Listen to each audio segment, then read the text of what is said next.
Good morning, everyone. My name is Jennifer Nguyen, the Exhibitions and Programs Manager here at Montserrat College of Art.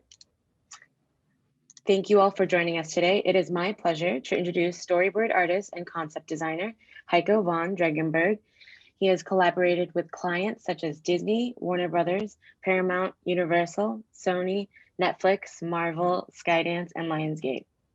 Just to name a few of the many live action and animated projects he has worked on, including Aladdin, Spider-Man Into the Spider-Verse, Dolittle, the Lego Movie 2, the Lego Batman movie, and Sonic the Hedgehog. He is currently living and working in Los Angeles. And with that, I will turn it over to Heiko von Drengenberg. Thank you so much for being here with us. Thank you very much, Jennifer. Thank you for having me. Uh, so before I launch into showing you what I do, I'll give you, a quick rundown on my path, where I came from, where I ended up. Uh, because people always ask, well, how did you get into this business? And to for a quick intro, I like saying that none of this was planned, which is partially true, until you get to the fork in the road where you decide that that's what you want to do, and then you go for it. But I've done a lot of other things before this. Born and raised in Germany. I used to be an aircraft mechanic. I used to go to law school for a little bit. I used to be a bicycle messenger. I sold skateboards in retail, and then I didn't really know what to do with myself. And I ended up spending a year in Boston, which led me to art school. And arts that introduced me to Rhode Island School of Design, where I studied illustration, but discovered animation in the process to that degree that I didn't even have enough credits to graduate from the illustration department, but they let me graduate anyway. So, fell in love with animation and kind of figured that's what I wanted to do. I moved to San Francisco. Uh, that was, there was, I don't know why I didn't move to LA to begin with, but I liked San Francisco. So there you go, stupid things to do because you think it's a good idea at the time. That kind of, it was a small industry to begin with, and it kind of collapsed 3 years later, and ended up moving to Los Angeles anyway because all my friends had already left. But yeah, so I've been in Los Angeles ever since then. As you mentioned, I worked on animated projects recently. I've sort of like switched over to live action, but I'm entertaining opportunities in both fields. And what I like to do today is I picked a scene from Spider Verse, which is kind of an important scene. It sets up a lot of, I don't know if hopefully you've seen the movie. If not, it doesn't really matter because the scene that I'll be working on, I didn't work on it. So I'm approaching it in a way as I would any given scene. And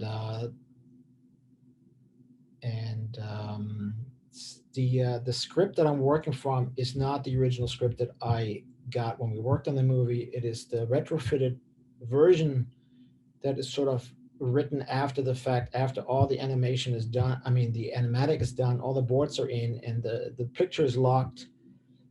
It's being transcribed back into a script because then you need it for recording sessions and that sort of thing. So there's always a version that reflects the animatic. But once once you do all the storyboard, especially, and this is true more for an animated movie than it is for a live action movie, once you are done with all the boarding, that is the movie version that you go by. The script no longer matters. So once you have everything in animatic and it's in that format, then this is your movie because it may actually differ from what was in the script. In the process, you go through the script and you change a lot in the stories, and you may discover while you're working on the boards, you may discover something that you never even thought was an issue in or was a possibility in the you may describe something with words, but then once you start working out visually, you may discover things that change the whole aspect of the scene or improve it. So once everything is animatic, then that becomes the actual version of your movie. But afterwards, somebody actually has to go in and transcribe all that, and turn it back. And then I think that's the script we're going to be working from. I think it's readily available on the internet. That's where I got it from. So if you guys want to check it out, it's there. And let's see. I'm gonna share my screen now. See if this works. How's that? You guys can see it? Perfect. Yep. All right.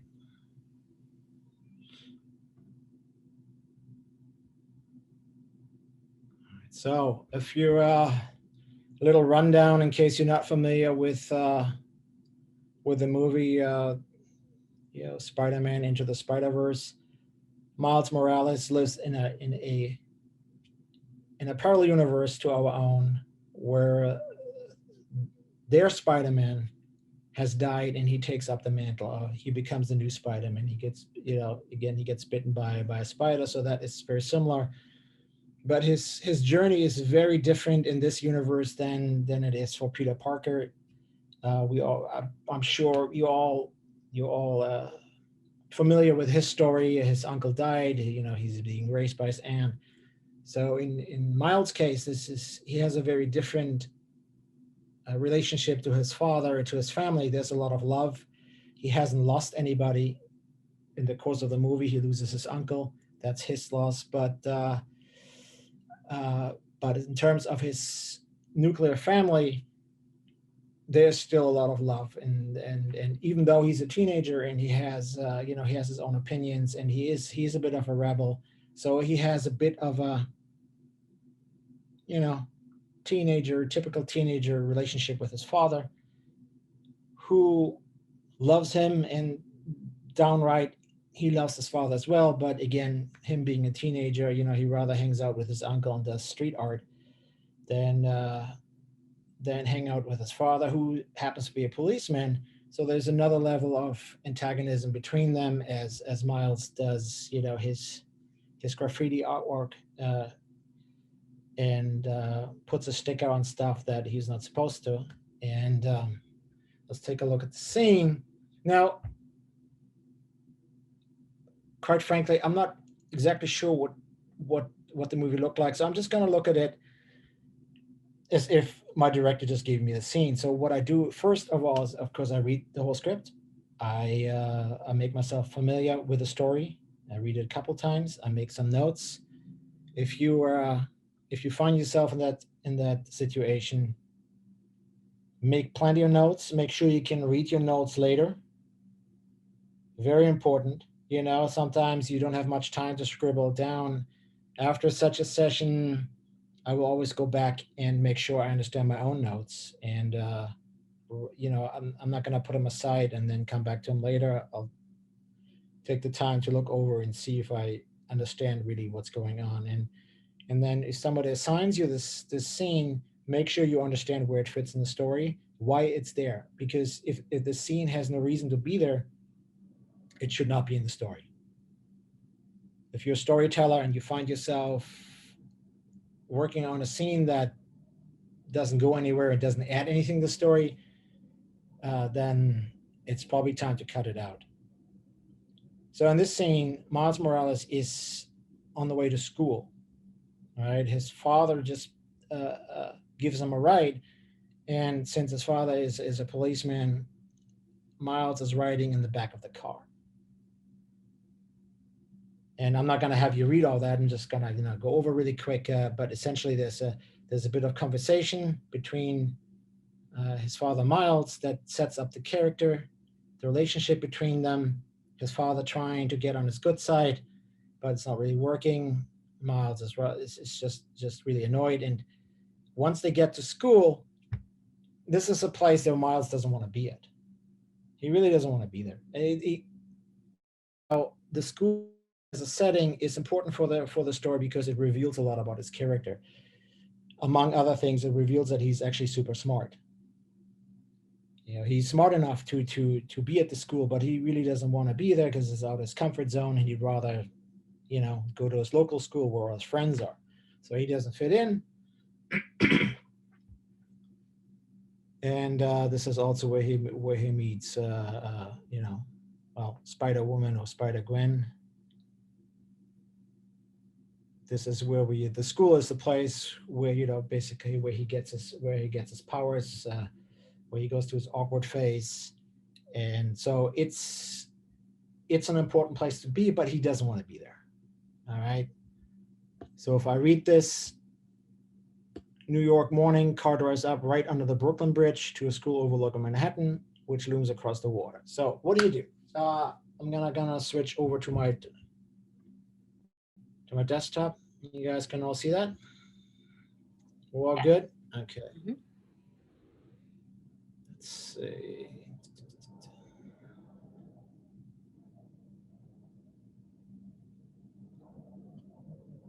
Too many programs. Okay, full. There we go.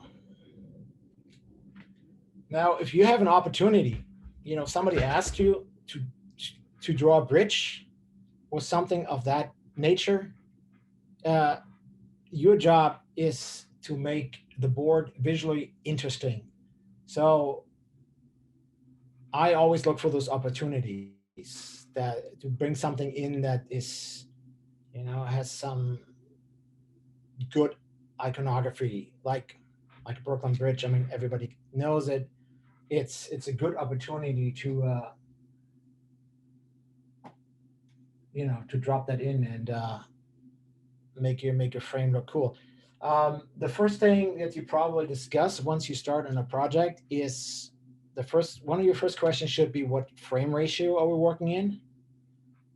So the white part of this frame, that's my frame ratio, and it's widescreen, it's CinemaScope widescreen. It's 1 to 2.35 or 1 to 3.9, depending who you ask.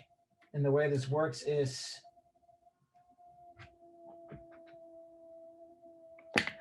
it's simply the ratio between this equals 1 and this is 2.35 units. And it doesn't matter whether it's like once you have that, you can apply that to whatever size you want in your document. So this is probably one of the first questions you ask once you start on a project. What screen ratio are we working in? And then you make yourself a template according to that, and go from there. And we had the single panel setup here with the black bars on top and bottom. We used the black bars to write dialogue, if there was any. But in the animatic, that would be cut off automatically, and then what you see in the animatic is just the white part. Again, it's widescreen.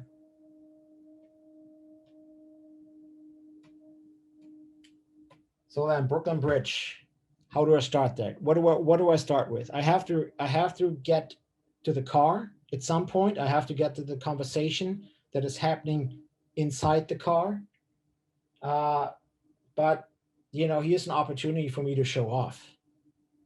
And I don't even remember if the Brooklyn Bridge was in the final movie. Like I said, I don't whatever I'm showing you here is not exactly how it was in the movie. And I'm gonna start sketching this.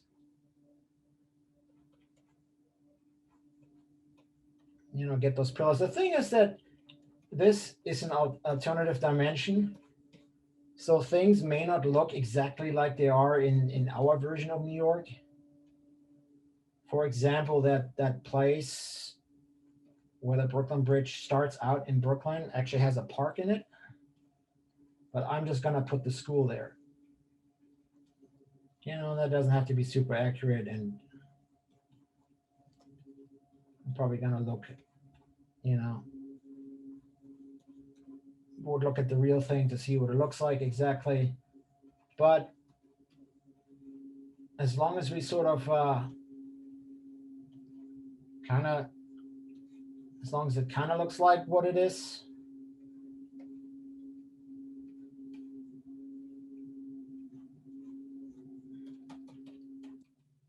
Anyway, going a little fast here.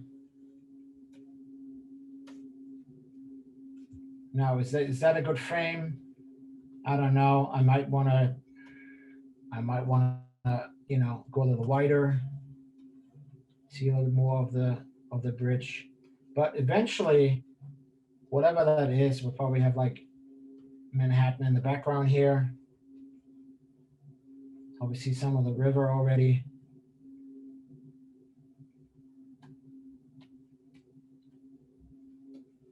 And I can fill that in a little bit.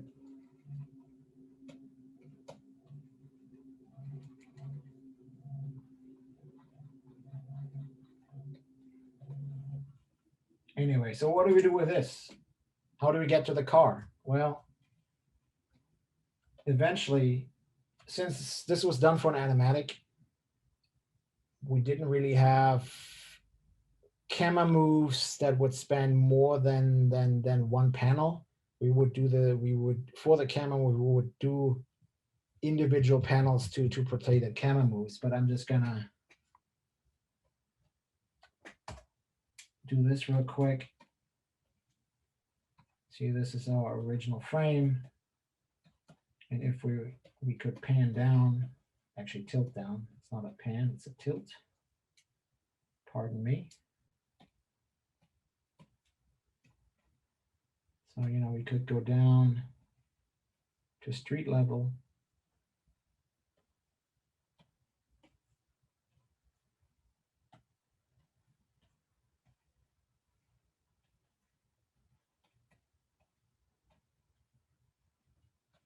And this is probably closed here.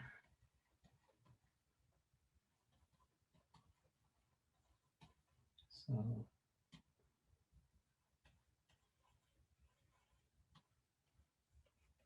does that make sense? So we have one frame on top, and this is the frame where we end up in. And then eventually we'll probably pick up the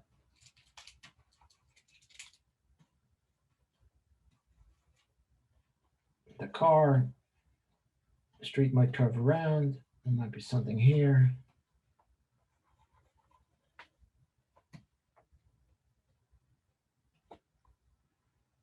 So we kind of start up on top with an establishing shot.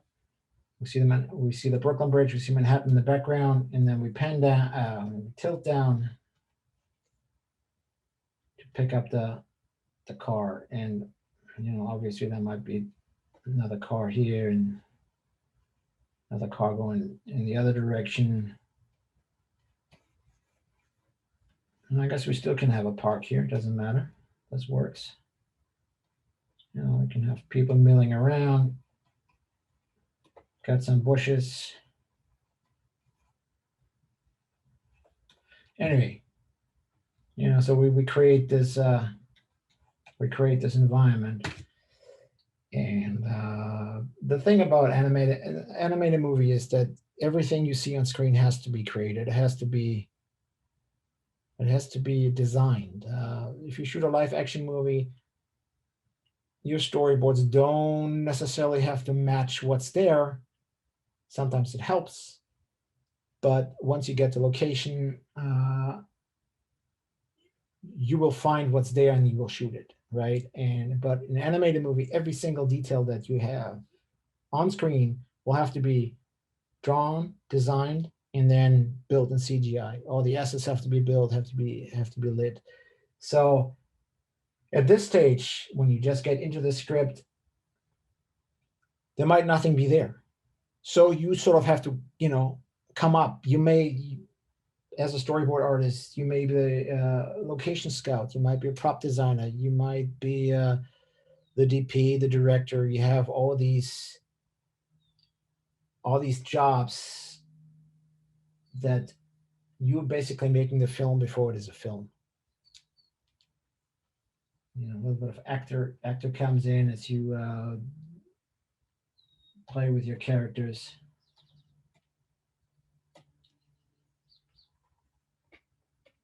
So once I'm down, you know, once I tilt down or I boom down to street level, what I like to do is first thing, drop down a quick perspective grid. You know, would have the bridge looming over it over here.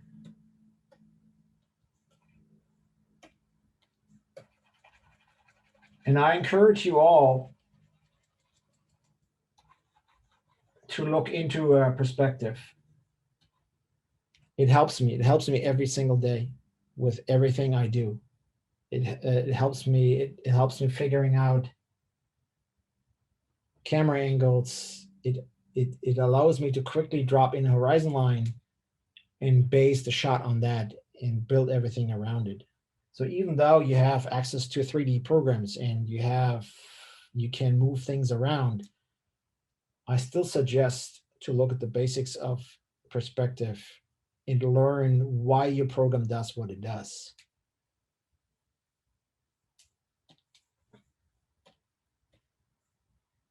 And I don't have too much time today, but let's see if we can.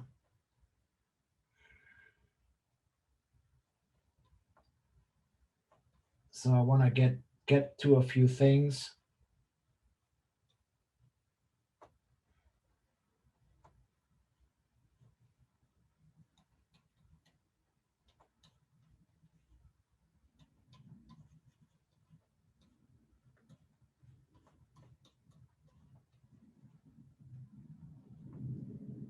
So now, you know, now we're closer to this car. And while this is happening, we may already hear the dialogue. We don't always need to see the talking heads delivering the dialogue. We can already cut in the dialogue over the entire view of the Brooklyn Bridge, then get down to the car street level, see the car, and then we're just gonna cut in inside. And again, you know, this is where perspective helps. And I'm not gonna, I don't know if I get the characters right. I think I have some reference here, but it's like I'm not gonna get into too much detail here.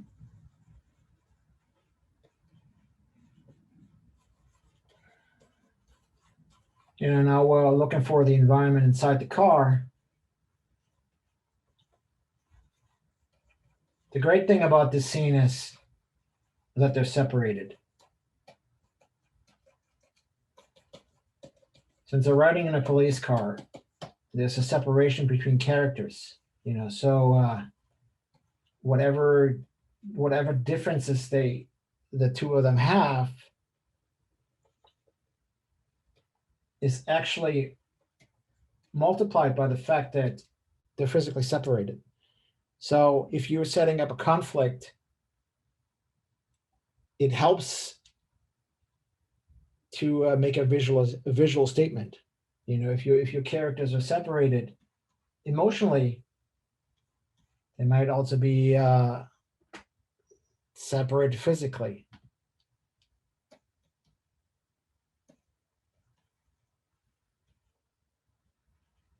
You know, now so we can have the rest of the conversation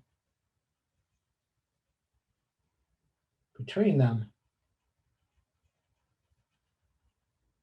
I'm not doing Miles justice here, but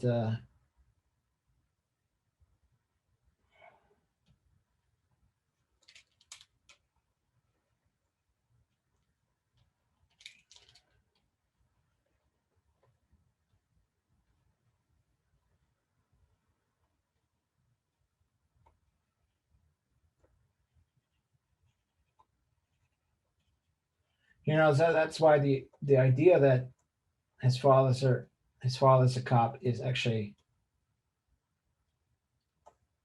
great because it gives an opportunity to build a conflict between the characters. You know, they're not only are they emotionally separated, but in this case, they're physically separated by a barrier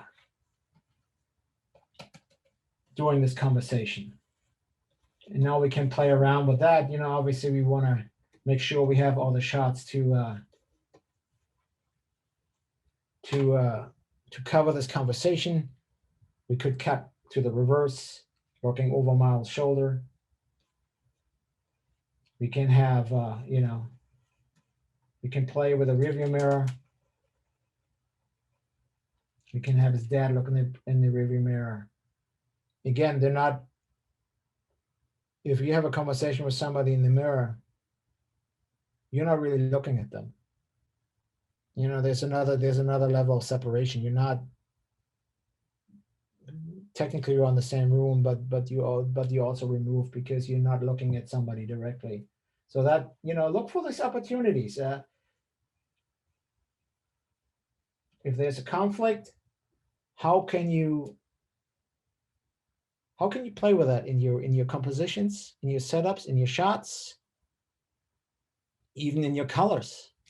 You know, if you look at color keys of movies where all of a sudden somebody there's a value change in the scene where it goes from being friendly, where the status changes, to being where it dives into conflict, and all of a sudden the whole background is red. So you can play with colors, you can play with you know, barriers like this, physical barriers. And I just wanted to move on to the actual school, which I don't, you know, honestly, I don't remember what the school looks like, but it said, I think in the script, sort of like said industrial, which made me think, again, you can sort of, if you wanted to,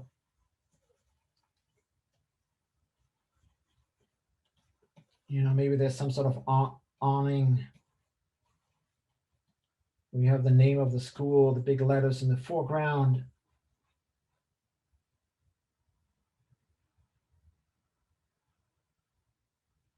And we see the car pull up.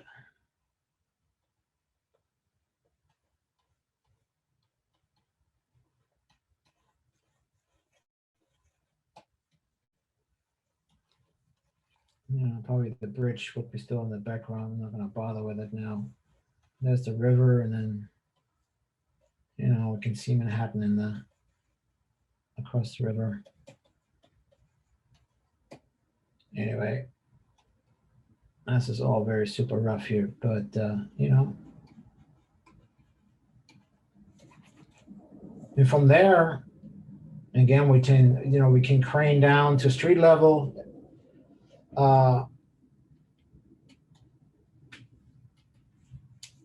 Once Miles is out of the car, there's this funny scene where you know his father gets on the intercom. He uses the PA system on the police car to ask his son to tell him that he loves them, which is, you know, super embarrassing. I mean, it's a funny scene. I think it was in the trailer. I love that scene. It's so well animated. It's a great scene.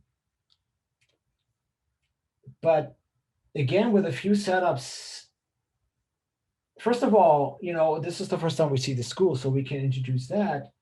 And since Miles doesn't want to be there, and it's described as sort of industrial,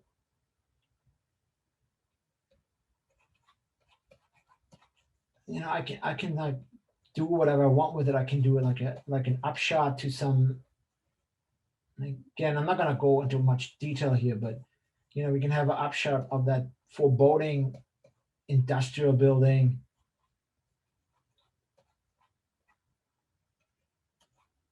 Maybe it has some glass, and then this, you know, this would be like brick or something, and it has these. I don't know. I'm thinking like Bauhaus here or something. You know, very.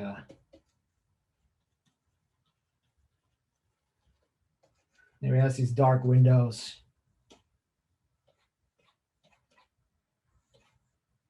And, eventually Miles going to end up on the other side. He's going to be Spider-Man. He's going to end up in Manhattan. So first of all, this is animation, so we have a lot more freedom. But then again, this is another dimension. So we can just change things around. And who's not to say that in that glass we can't see the Empire State Building reflected. It doesn't have to be too obvious, but it can be there. So we have a bit of foreshadowing. We have an opportunity to foreshadow here that eventually this place here will lead him to become Spider-Man. And just for a glimpse, we may see his future across the river in Manhattan, and we see the Empire State Building or some other iconic building.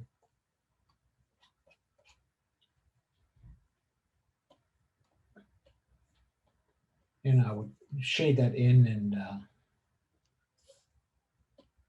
I probably should use some, like straighten out those lines. But anyway, this is just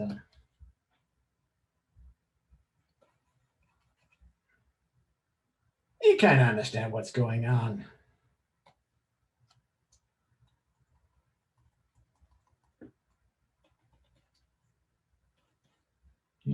What if we put him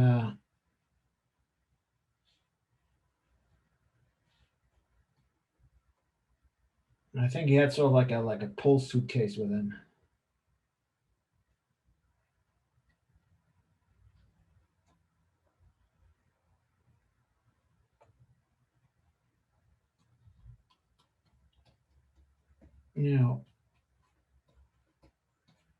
Put some stairs here.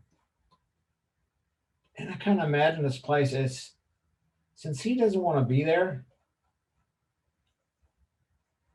the doors could be open, but it could be really dark inside. It's like ready to swallow him up. So I'm just always looking for how I can play with visual clues and how can I manifest the emotional feelings of the characters into the scene with objects or lighting, any opportunity I have, I am looking for those.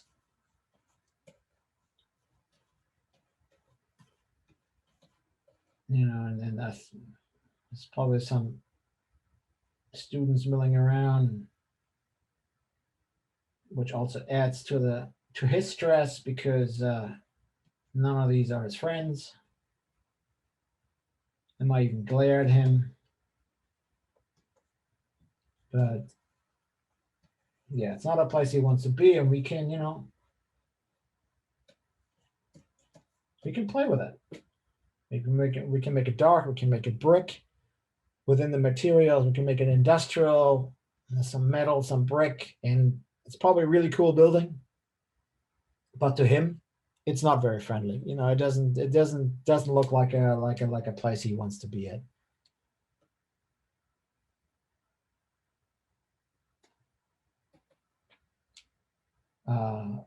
In the script, the car pulls up and they have this conversation standing in front of the school. Me personally, and I think that's how they did in the movie, that the conversation happens while the car is moving. And also something I look for, because after all, it's in the title itself. It's a movie. It's a moving picture. So whenever I can have something move, I'd rather do that than have a static scene, which also has its place. Don't get me wrong. And you sort of look for a certain rhythm where you have something move, you take a break, and maybe you really need a still scene to really hammer a point in. But yeah, if I can't have it move, I will have it move.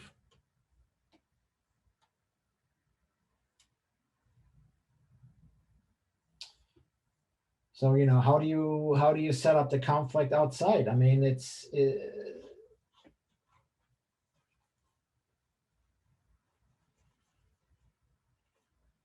you have the entrance to the building here, got people milling around.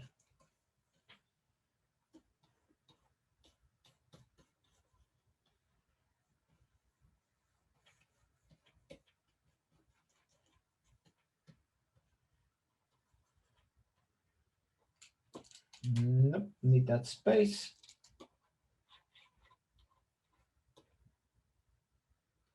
So I don't know where the sidewalk ends here, but if this is the street.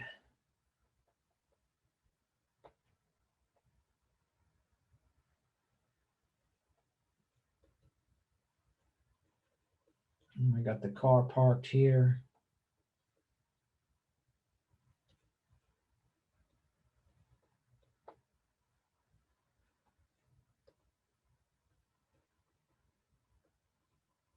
Cars are fun. Cars are not scary. Cars are fun.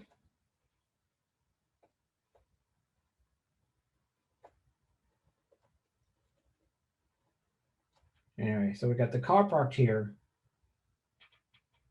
So the dad has the window open. He sits inside the cruiser. And Miles is out here.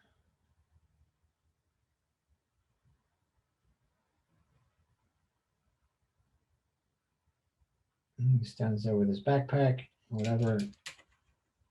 I don't like that at all. I'll do it again real quick.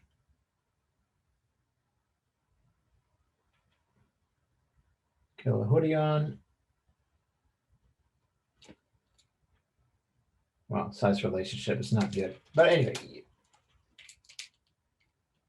I should look at the car when I draw him, so he's much smaller.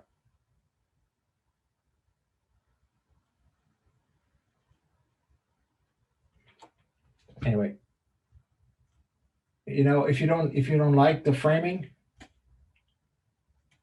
go closer.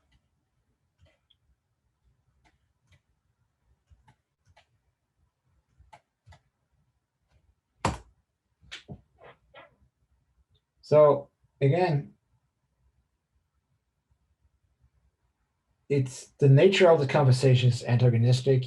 Yes, there's a lot of family love involved, but it's still antagonistic. So physical separation. You know, his dad is inside the car on this side, and he is over here. There's a long distance between them. And as the scene progresses, again, I haven't checked the script, and I think I'm just making a different point. But as the scene progresses, and they are getting closer within the conversation, you can put them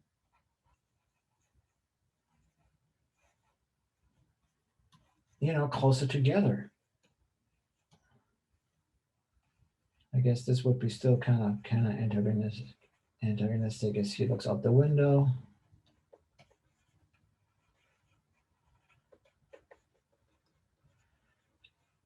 And I'm just winging this here, but I would look at the car. I would want to get that right. I would want to get the feel of the car right. That doesn't look right. You know, so you could immediately tell that it's a police car. And I'm not doing a good job at all here.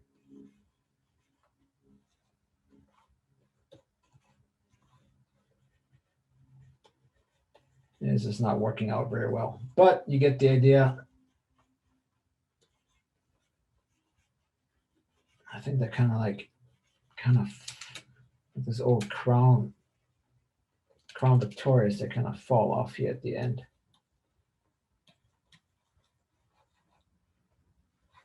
Yeah, I don't look good at all. Anyway, I would fix that, get some reference, get that going.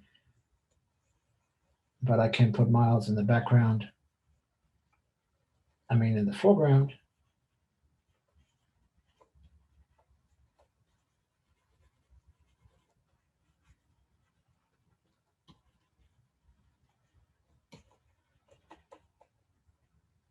And get the coverage for that conversation that is going on while his dad is parked there. I don't know what the logo is. Something here. Doesn't matter. Anyway, it needs better reference. Here, got an over-the-shoulder shot. Now again, I can reverse that, him looking out, and well, if I reverse it, see what happens then.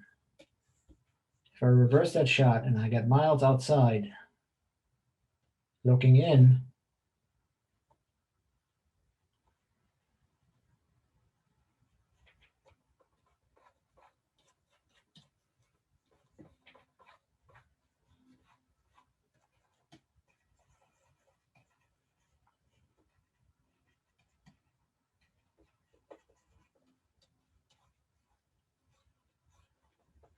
he's kind of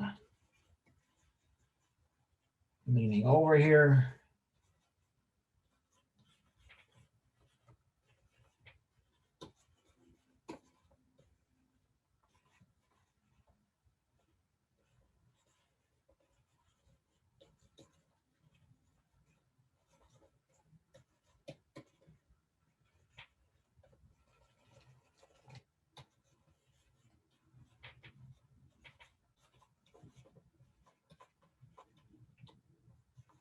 So now we're inside the car, looking out. Let's see what happens if I do this. The distance between has become really, really small. And Miles looks really small and helpless in that picture. And I don't know if it was done this way, but we actually see, like, visually in that particular shot, his father is cradling him. And it may not be obvious when you watch it, but you kind of pick up on those instinctively.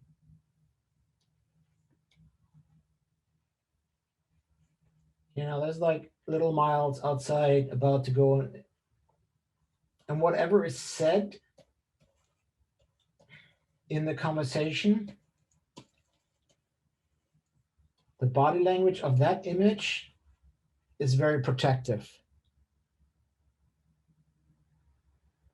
He doesn't want to, he loves his son. He doesn't want anything to happen to him. So instinctively, he'll always be the protector for his son. So these are things you're looking for, when you design your frame, when you look for shots, what's the nature of the conversation? I wouldn't do this shot if this wasn't his son, or would look for something else that is more, if this was an informant that he's interviewing or something, the body language would be very different between the two of them. But and sometimes you get happy accidents. You start drawing and you don't really realize that you're doing it, and afterwards you're like, oh, you know what, that actually came out all right, because it feels right.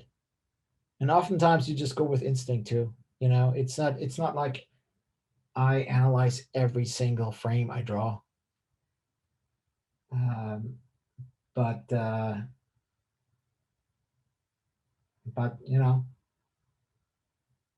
sometimes something develops, and like, so, oh, wait a minute, if I move them over here, or I make this smaller, and I move the camera over there, sometimes these things happen. Anyway, I mean, I think That's it for the most part. You know, I go through the scene. I have the scene within the car, and I would keep it moving. Once you need to make sure that you have all the ingredients for the storytelling, all the parts, all the coverage. Uh, when you work on the boards, how does it cut together?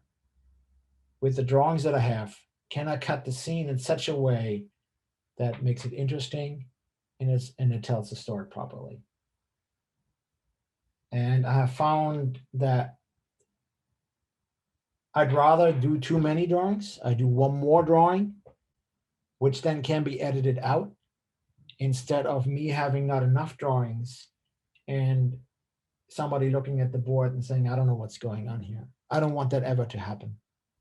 You know, that has happened to me in the past, and I never want this to happen again. So what I actually do sometimes, when I work at home, I show it to my girlfriend without telling her what the scene is about. And if she understands what's going on, I'm like, great. You know, if she has an understanding, she can grasp it. She doesn't necessarily know exactly what's going on because there's no dialogue, but visually, if she picks up on what's going on, yeah, then I did my job. And it's so I'd rather do one too many drawings and I can edit that out, uh, rather than having not enough drawings and not know what's going on. And it's it's the same way I approach action boarding, especially in action, because I always want to know what's going on, and I don't really like action movies that are so cut up and so frantic that I do not know what's going on. Don't like it. Why are you filming it if you don't want to show me what's going on? I don't know what the guy ends against the wall, but I don't know how you got there. Why not? Why are you bothering shooting it if you don't show it to me? That's why I enjoy a good Jackie Chan movie, because he'll just, camera stays on for 5 minutes, he does his thing, and I know exactly what's going on, and it's entertaining. Anyway, there's my gripe with action sequences. So I'd rather have the full coverage. I'd rather understand what's going on, and than not having a clue. Now, if you don't want me to have a clue, that's one thing. Like Batman Begins, when he first shows up and he beats up bad guys and they don't know what's happening. I'm not supposed to know what's happening either. So that's totally legit. But if you're filming an action movie, I want to know what's going on. I mean, that's why I see the movie. So don't hold out. So I'd rather put too many drawings in there and over explain it, and then have the ability to just pull back and edit it out to where it needs to be. I think we have like 10 minutes left. I'm Yes. gonna stop screen sharing, and if somebody has a question. Perfect. Yes. That was amazing. I just want to say that Oh, was thank you. amazing. I know. And I love that he was like, oh, this is not doing it justice. And I'm like, mind blown over here. So those are just some thoughts that go into building a board and things I look for, just to get the visual narrative going. Always doesn't always happen first try. Sometimes you go back to it, and sometimes even little things like screen direction, where you go from left to right and you realize, well, it feels better right to left. Or if you go by the convention that you go home to the right and you go into adventure to the left, because that's based on the Western way of reading from right to left. It feels unnatural if you're going to the left.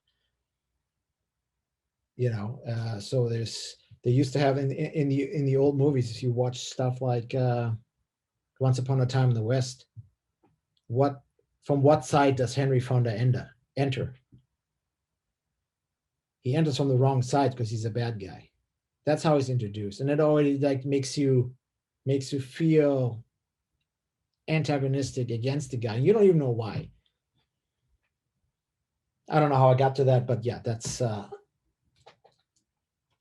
anyway, those are the things I look for. This is how I approach. If I see a script, if I read the script, I immediately, if whatever comes into mind, I will scribble down or make little notes, little thumbnails. If I have an imagery that I can think of, and it may not survive, or may survive all the way to the end. It's sort of like the tent pole. What kind of image can I build this scene on? So thank you so much for Sure. joining us. Yeah. Applause. Thank you. Thank you. Thank you. Thank you.